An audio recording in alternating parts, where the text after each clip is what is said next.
우리나라가 만들어낸 불가사의급 건축물에 전 세계가 주목하고 있습니다. 대한민국은 1960년대 이후 본격적인 경제 성장이 시작되면서 대규모 건축물들이 건설되기 시작했는데요. 전쟁으로 황폐화되어 아무것도 없던 땅에 건물을 지어올리며 건축 기술의 기본기를 다져놓았던 우리나라에게 가파른 경제 상승 곡선은 날개를 달아주는 셈이었고, 21세기에 들어서서는 높이 554m, 지상 123층 높이에 달하는 롯데월드타워는 물론 전세계 8위에 빛나는 현수교인 이순신 대교를 국내 기업이인만으로 건설하는 등 건축 분야에서 커다란 기술적 진보를 이룩하였습니다.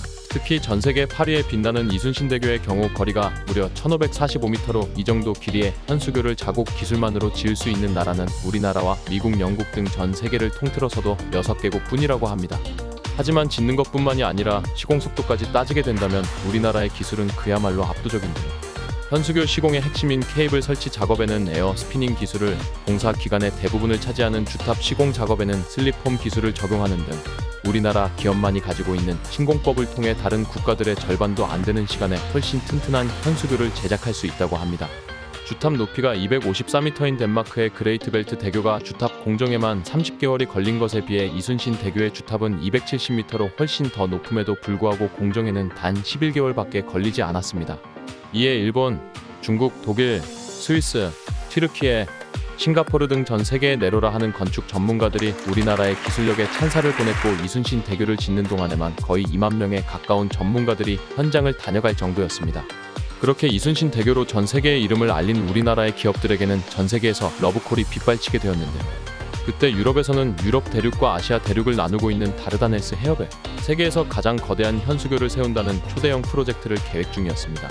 다르다네스 해협은 보스포루스 해협과 함께 튀르키예를 아시아와 유럽 양쪽으로 나누는 경계선 역할을 하는 해협인데요.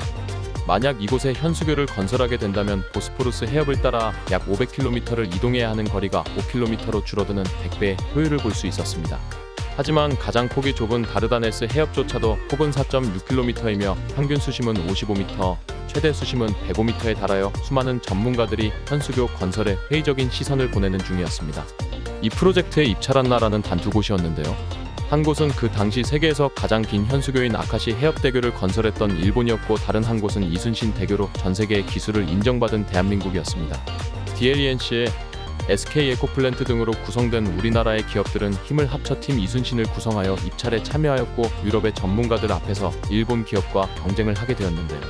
일본이 내세운 것은 현존하는 가장 커다란 현수교를 보유한 나라라는 타이틀이었고, 팀 이순신이 내세운 것은 최첨단으로 무장한 건축 기술과 우리나라 특유의 근성이었습니다. 약 6개월간의 치열한 경쟁 끝에 유럽의 전문가들이 손을 들어준 것은 바로 팀 이순신이었습니다. 비록 대한민국의 이순신 대교는 세계 8위로 일본이 가진 세계 1위의 아카시 해협대교에 비해서는 크기가 작았지만, 대교 건설에 사용된 기술의 질이 뛰어나고 일본에 비해 2배 이상 빠른 공정 속도가 승패를 가르는 결정적인 요인이 되었습니다. 그렇게 팀 이순신은 다르다네스 해협에 건설될 차나칼레 1915 대교의 수주를 성공적으로 가져오게 됩니다. 하지만 수주를 따내고 나서도 문제는 있었습니다. 그동안 전 세계 기업들이 한데 입을 모아 동의한 것이 있었으니 바로 주탑 사이의 거리에 대한 것이었습니다. 그동안 전 세계 굴지의 수많은 대기업들이 모든 기술을 총동원하여 만들어낸 주탑 사이 거리의 최대 길이는 2km였습니다.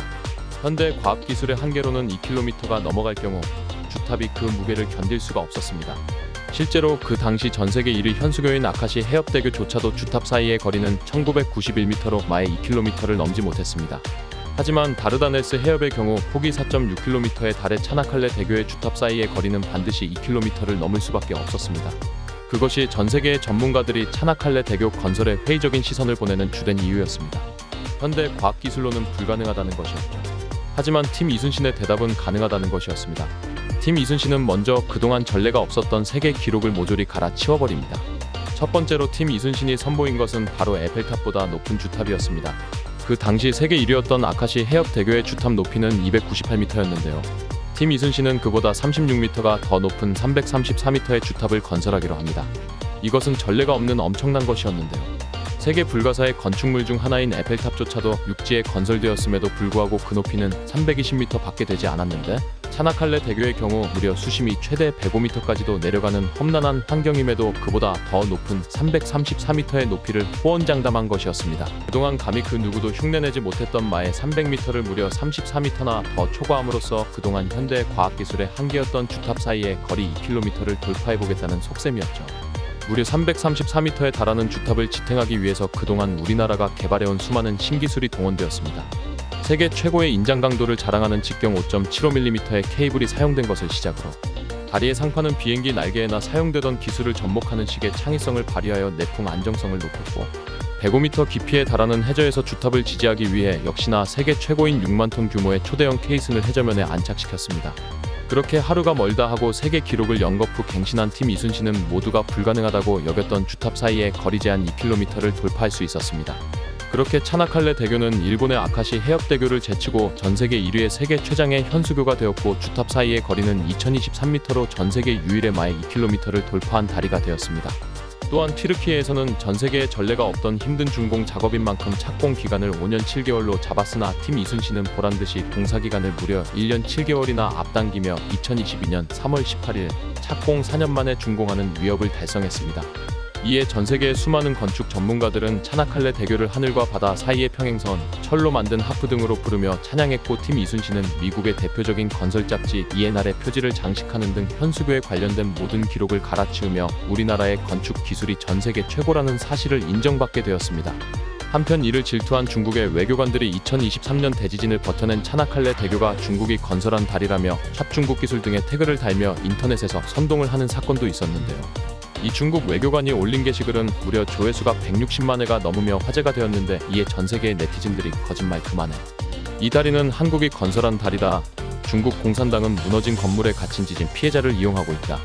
당신은 외교관이 아니라 거짓말쟁이다 등의 댓글을 달자 결국 게시글을 삭제하는 일도 있었습니다. 이제는 우리나라의 건축 기술이 중국과 일본조차도 앞지르고 세계에서 인정받고 있습니다. 앞으로는 또 어떤 세계 기록을 갈아치우며 불가사의한 건축물을 만들어낼지 많은 사람들이 기대하고 있습니다.